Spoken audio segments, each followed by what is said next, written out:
me. I think those brave souls walked into the water and flew home. Imagine it. A person could be so disgusted with the thought of living in bondage that death seemed a better option. Like the Igbo people, perhaps there is a better option for me, and one day I'll fly home too. Chapter 1. Dead people don't talk to the living.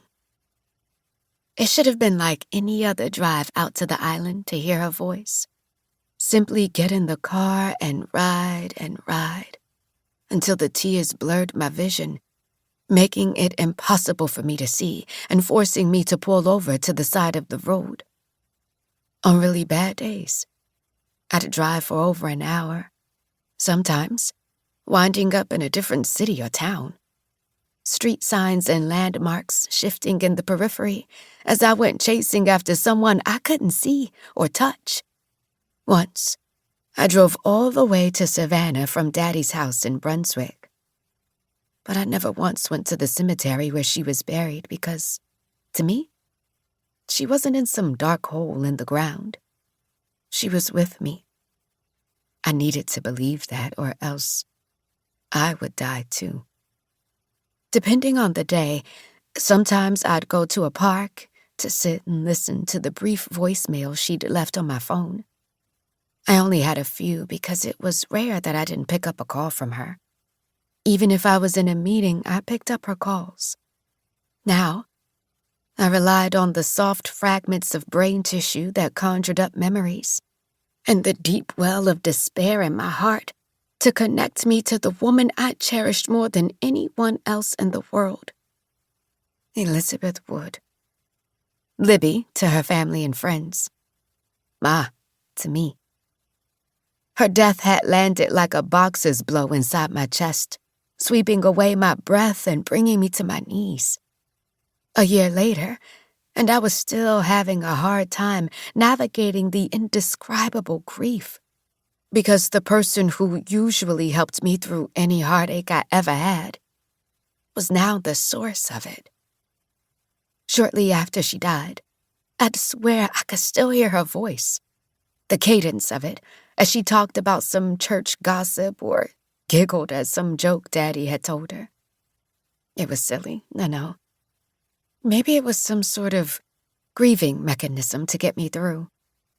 When you're a grown woman and you lose a parent, people expect you to power through the grief. You have a job, responsibilities, you're an adult. You're supposed to know that death is a part of life. And if you looked at me, on the outside, I was all that. But on the inside, I was a broken mess. And if losing Ma wasn't enough, that imaginary boxer hit me with a 1-2 combo. 6 months after Ma's death, Lance came home one night, quietly ate dinner with me, and then proceeded to tell me he was filing for divorce. He told me I wasn't the same since Ma's death. Who is, after you lose someone you love? The truth of the matter is that Lance was exactly the same. Things I had stupidly tolerated before as a small ripple in our marriage. Flirtatious interactions with restaurant waitstaff. Women we encountered in the store who were unusually comfortable with him became a tsunami. The sudden appearance of receipts for jewelry I didn't own and dinners at restaurants I'd never been to became ground zero for the ugly destruction of a marriage that had been a fragile structure from the start. Much of what happened between us, I still hadn't told anyone, including Daddy. Perhaps that's the way life is. You don't just deal with one bad thing at a time. Life throws a stream of adversities at you with no break in between. Ma used to call it a season.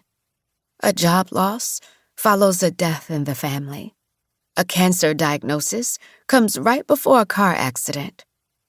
It's like a nonstop battle with the universe to see if you're strong enough to fight your way through the layers of misfortune and heartache.